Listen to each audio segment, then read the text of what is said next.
بدترین عذاب عربوں پر آیا کھڑا ہے، سروں پر تنا ہوا ہے، بدترین ایسی جنگ ہونی ہے الملحمۃ العظمیٰ، جس کو کہ میں بھی آپ کو گواہی پیش کر دوں گا، جسے کہا گیا ہے لاسٹ کروسیڈ۔ بش نے بھی کروسیڈ کا لفظ بول دیا تھا، پھر واپس لیا اس نے۔ نکل جاتی ہے جس کے منہ سے سچی بات مستی میں، فقیہ مصلحت بین سے اور ہندے بادہ خار اچھا، کروسیڈ کہہ کر پھر واپس لیا۔ یہ کروسیڈ، اس کے اوپر جس قدر نقصان ہونا ہے عربوں کا، گریٹر اسرائیل بنے گا، یہ عراق، شام، اردن، سعودی عرب کا کچھ شمالی علاقہ، ترکی کا جنوبی علاقہ، مصر کا صحرائے سینا، اور اس کے ساتھ ہی جو بہترین اس کا زرخیز ترین علاقہ ڈیلٹا آف نائل، یہ سب یہودیوں کے قبضے میں جائے گا۔ اس کو حدیث میں کہا گیا الملحمۃ العظمیٰ۔ عیسائی 80 علم لے کر ہے مسلمانوں تم پر حملہ آور ہوں گے، اور ہر علم کے نیچے 12,000 فوج ہوگی، 9.5 لاکھ فوج۔ یہ نیٹو کی تیاری کس کے لیے ہو رہی ہے؟ جب USSR کا خاتمہ ہوا تو پوچھا گیا تھا نیٹو چیف سے، اب کس لیے؟ تمہارا وہ دشمن تو ختم ہو گیا، اب ہمیں اسلامک فنڈامنٹلزم سے نمٹنا ہے۔ وہ جانتے ہیں خطرہ یہی ہے، اب اسلام ابھر سکتا ہے، مسلمانوں کے سینوں کے اندر وہ آگ ہے، اوپر خاکستر آ گیا ہے، تمہیں اٹھانا بیٹھنا، یہ اندر تو انگارہ ہے، اوپر سے راکھ ہے، اس سے دھوکہ نہ کھا جانا ان کے دلوں کے اندر۔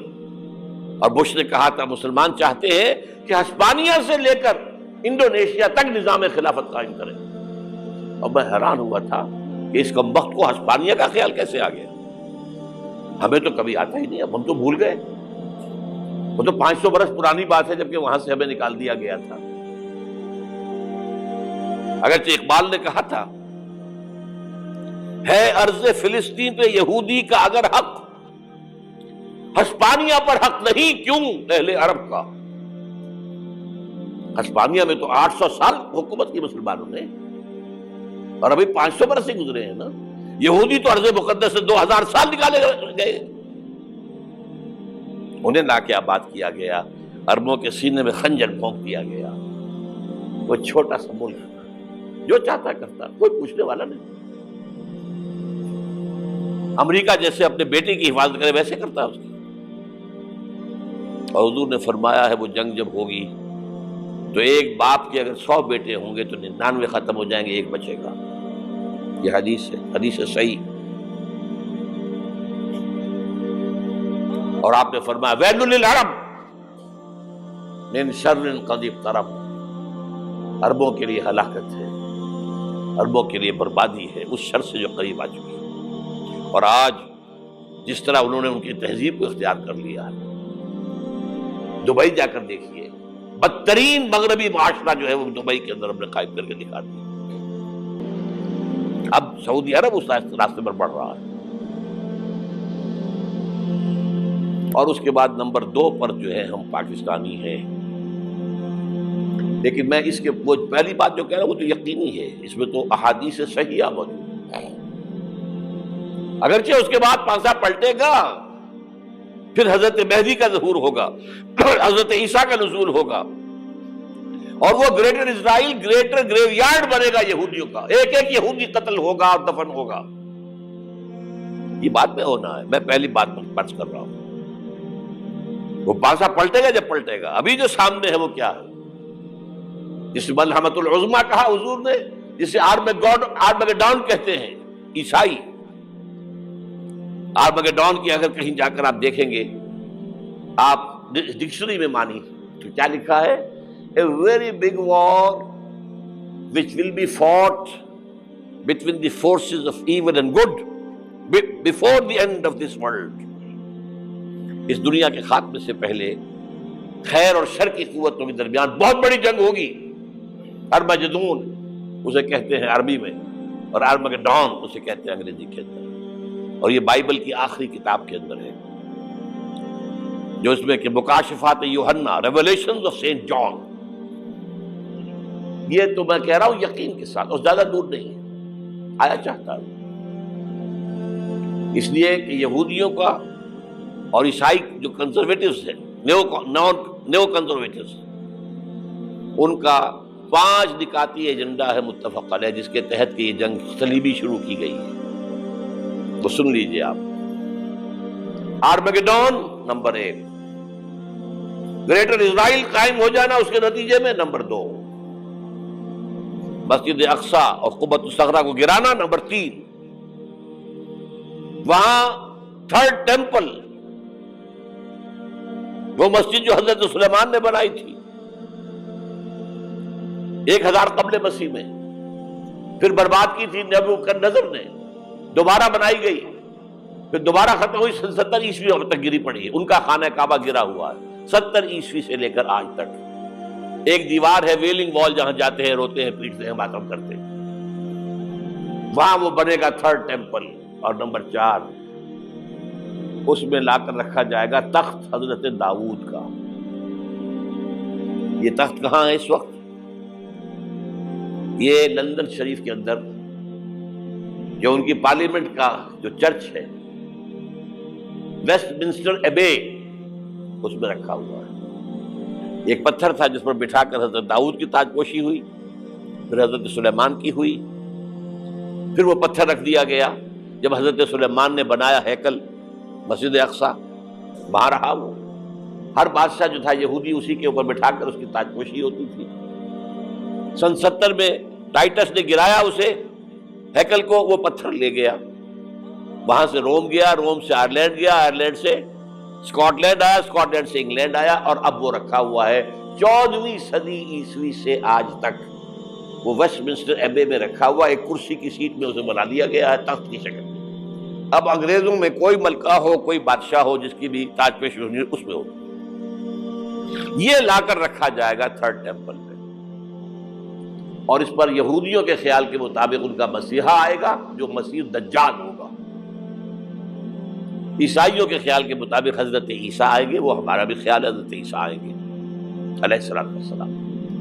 بہرحال یہ تو بعد کی باتیں ہیں نا، اس وقت جو میں عرض کر رہا ہوں عربوں پر بہت بڑا عذاب، اور پاکستان کا معاملہ البتہ یہ ہے، میں یقین سے نہیں کہہ سکتا، ہینگنگ ان دی بیلنس، ہو سکتا ہے اللہ تعالیٰ ہم پر رحم فرمائے، ہو سکتا ہے، اگرچہ اس کی کچھ شرائط ہوں گی۔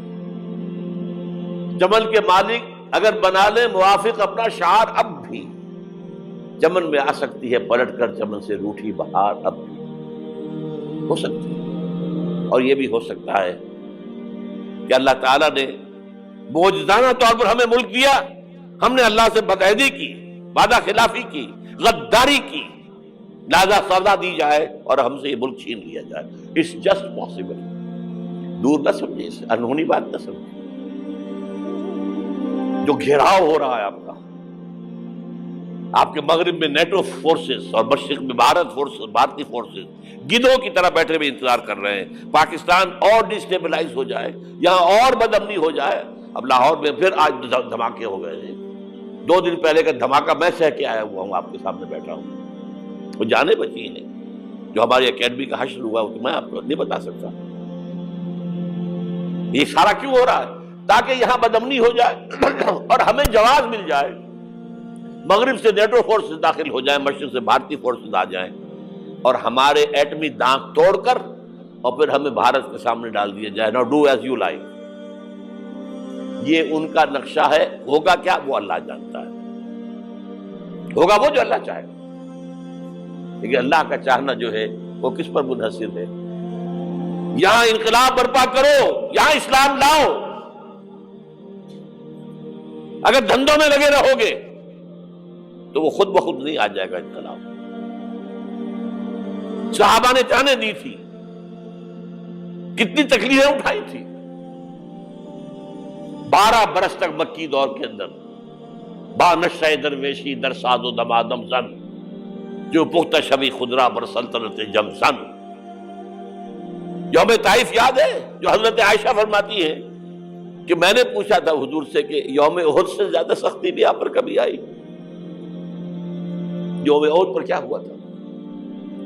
تلوار کا وار پڑا تھا آپ کے چہرہ مبارک، یہ جو رخسار کی ہڈی ہے اس کے اندر وار گیا ہے، اوپر خود کی 2 کڑیاں تھیں وہ اس میں گھس گئیں، 2 دندان مبارک شہید ہوئے۔ وہ خود کی کڑیاں ایک صحابی نے اپنے دانتوں سے پکڑ کے کھینچنے کی کوشش کی، دانت نکل گئے، وہ نہیں نکلی، کیا جتن کر کے نکالی گئی ہوگی تو خون کا فوارہ آیا، اتنا خون گیا ہے کہ آپ بے ہوش ہو گئے، گر گئے، اور مشہور یہ ہو گیا کہ آپ کا تو انتقال ہو گیا، شہادت ہو گئی۔ یہ سیرت کبھی پڑھی ہے؟ حضرت عائشہ کے ہوش کا تو یہی دور تھا نا، یوم طائف میں جو آپ کی کیا تھی، بچی تھی، انہیں کیا پتا کیا ہو رہا ہے حضور کے ساتھ۔ 3 دن تک حضور مکے کی گلیاں اور وہاں کے اوباش لوگ پتھراؤ کر گئے تھے اس امید میں کہ شاید وہاں کا کوئی سردار ایمان لے آئے، تو یہاں تو ابو طالب بھی فوت ہو گئے، یہی دنیاوی سہارا تھا، خاندانی سہارا تھا ابو طالب کے ذریعے، اور گھر میں ایک دلجوئی کرنے والی رفیقہ حیات تھی، وہ بھی، ان کا بھی انتقال ہو گیا۔ آپ نے کہا یہ عام الحزن ہے، اب تو سب کو طے ہو گیا قریش کو کہ اب جیسے قتل کر دو، اسی لیے آپ گئے طائف، شاید وہاں کا کوئی بڑا سردار مانے ایمان لے آئے مجھ پر تو میں اپنا مرکز ادھر شفٹ کر دوں۔ تینوں سے ملے ہیں، تینوں نے وہ جواب دیے ہیں، نکل جاؤ یہاں سے، میں تمہارے ساتھ بات بھی کرنے کو تیار نہیں۔ اچھا، تمہارے سوا کوئی نہیں ملا تھا اللہ کو نبی بنا کر بھیجنے کے لیے؟ دیکھو جاؤ، میں بات نہیں کرنا چاہتا، ہو سکتا ہے میں بے عزتی کر بیٹھوں، اور واقعی تم اللہ کے نبی ہو تو میں مارا جاؤں گا، جاؤ جاؤ جاؤ۔ یہ سلوک محبت کے ساتھ ملا ہے۔ اور پھر چھوکروں کو، اسٹریٹ ارچنز جنہیں آپ کہتے ہیں، اشارہ کیا، خبر لو ان کی، پتھراؤ ہو رہا ہے، ساتھ کوئی ہے ہی نہیں، ایک آدمی صرف، زید ابن حارثہ۔ اب سامنے سے پتھر آ رہے ہیں تو حضرت زید آگے آ جاتے ہیں، ڈھال بنتے ہیں، مجھے لگے پتھر حضور کو لگے، اب پیچھے سے آ رہے ہیں، چاروں طرف سے تو ڈھال نہیں بن سکتا، جسم لہو لہان، خون جا کر جوتیوں میں جم گیا ہے، جوتی اتر نہیں دی۔ پھر وہاں سے واپسی پر جو دعا مانگی ہے، اللہم الیک اشکو ضعف قوتی وقلت حیلتی وہوانی علی الناس، اے اللہ تیری جناب میں فریاد لے کر آیا ہوں اپنی قوت کی کمی کا، اپنے وسائل کی کمی کا، اور جو ذلت و خواری ہو رہی ہے لوگوں کے سامنے، الا ملتقننی، مجھے کس کے حوالے کر دیا ہے، الا بعیدی یتجہمنی، یہ میرے اوپر ہجوم کر کے آ جائے، حملہ کرے، اور عدو من لگتا امرے، یہ دشمن کے حوالے میرا معاملہ کیا، جو چاہے کر دے وہ۔ لیکن پھر عبدیت غالب آتی ہے، ان لم یکن علی غضبک فلا ابالی، اللہ اگر تو ناراض نہیں ہے تو مجھے کوئی پرواہ نہیں، سر تقدیم خم ہے جو مزاج یاد میں آئے، مجھے اندیشہ یہ ہے کہ تو ناراض تو نہیں ہوگی۔ یہ تکلیفیں جھیلی ہے، سینکڑوں صحابہ نے جانوں کا نذرانہ پیش کیا ہے، احزاب کی جنگ میں فاقوں پر فاقے ہو رہے تھے، اور ان فاقوں کی حالت میں خندق کھودنے کا حکم ملا ہے، لوگوں کی کمریں دوہری ہو رہی ہیں، پتھر باندھے ہیں اپنے پیٹوں سے، اپنی چادروں کے ساتھ کس کر کمر دوہری نہ ہو جائے۔ اور جب صحابہ کدالیں چلا رہے ہیں تو کیا کہہ رہے ہیں، نحن الذین بایعوا محمدا علی الجہاد ما بقینا ابدا، اللہم لا عیش الا عیش الاخرہ۔ صحابہ کہتے تھے ہم وہ لوگ ہیں جنہوں نے محمد سے بیعت کی ہے کہ جہاد کرتے رہیں گے جب تک جان میں جان نکل جائے تو بات اور، جان ہے، چاہے ابھی بھوک سے کمر دوڑی ہوئی جا رہی، جان تو ہے۔ اور ایک دفعہ کہتے تھے اللہم لا عیش الا عیش الاخرہ، اللہ عیش، زندگی تو آخرت کی زندگی ہے۔ اور حضور فرماتے تھے، حضور کے بیٹھے ہوئے نہیں تھے گاؤں تکیہ لگا کر، پتھر اٹھا اٹھا کر خندق میں سے لے جا کے باہر پھینک رہے تھے۔ جب صحابہ کہتے ہیں اللہم لا عیش الا عیش الاخرہ، حضور فرما رہے ہیں فاغفر الانصار والمہاجرہ، اے اللہ ان انصار اور مہاجرین کی مغفرت فرما۔ پھر حضور کی خدمت میں کچھ لوگ آئے، حضور اب یہ فاقہ ناقابل برداشت ہو گیا، دیکھیے ہم نے یہ پتھر باندھے ہوئے ہیں۔ حضور نے کرتا اٹھا کر دکھایا، وہاں 2 پتھر بندے ہوئے۔ یہ ہے سیرت النبی۔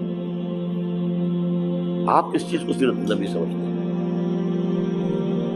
بہرحال اس موضوع پر میری ایک کتاب ہے منہج انقلاب نبوی، کہ انقلاب کیسے آیا تھا۔ اگر دل میں ذرا بھی آرزو پیدا ہو گئی ہو کہ اللہ قبول کر لے مجھے بھی، مجھے قبول کر لے اس کام کے لیے، تو وہ کتاب آپ کے لیے مسٹ ہوگی، اس کا پڑھنا۔